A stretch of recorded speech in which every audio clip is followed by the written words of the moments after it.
मुस्लिम समाजात रमजान आणि बकरी ईद हे मोठे सण म्हणून साजरे केले जातात। नुकतीच बकरी ईद निमित्ताने नाशिक रोड पोलीस ठाण्यामध्ये शांतता समितीची बैठक घेऊन अडीअडचणी पोलिसांनी जाणून घेतल्या। नाशिक शहरामध्ये सोमवारी आषाढी एकादशी आणि बकरी ईद उत्साहात साजरी करण्यात आली।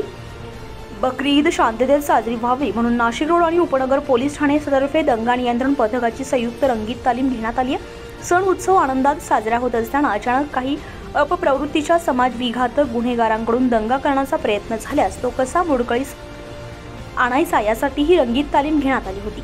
सोमवारी सकाळी अचानक बिटको चौकात मोठा पोलीस बंदोबस्त पाहून काहीतरी घडलं असल्यामुळे नागरिक संभ्रमात पडले।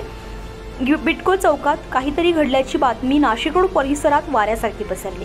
पोलीस आयुक्त संदीप कर्णिक, पोलीस उपायुक्त मोनिका राऊत, सहाय्यक पोलीस आयुक्त सचिन बारी यांच्या मार्गदर्शनाखाली दंगा नियंत्रण पथकाची रंगीत तालीम घेण्यात आली आहे। यावेळी नाशिक रोड पोलीस ठाण्याचे वरिष्ठ पोलीस निरीक्षक रामदास शेळके, उपनगर पोलीस ठाण्याचे जितेंद्र सपकाळे, पोलीस उपनिरीक्षक जितेंद्र माळी, पोलीस उपनिरीक्षक अजित शिंदे, पोलीस उपनिरीक्षक सुनील बिडकर, विशाल साळुंखे, दीपक सोनार, संदीप पवार, संध्या पवार, अनिल शिंदे यांसह 5 अधिकारी आणि 48 अंमलदारांनी यामध्ये भाग घेतलाय।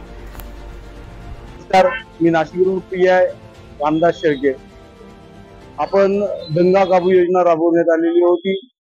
यावेळेला कुठल्याही परिस्थितीत कुठल्या 2 गटामध्ये वाद निर्माण झाला किंवा काय झालं तर पोलिसांची तयारी म्हणून ही रंगीत तालीम घेण्यात आलेली होती। त्या रंगीत तालीमीला पीआय उपनगरचे पीआय सप्पाई साहेब, वरिष्ठ पीआय, त्यांचे कर्मचारी अधिकारी तसेच देवळाली कॅम्पचे कर्मचारी अधिकारी उपस्थित होते।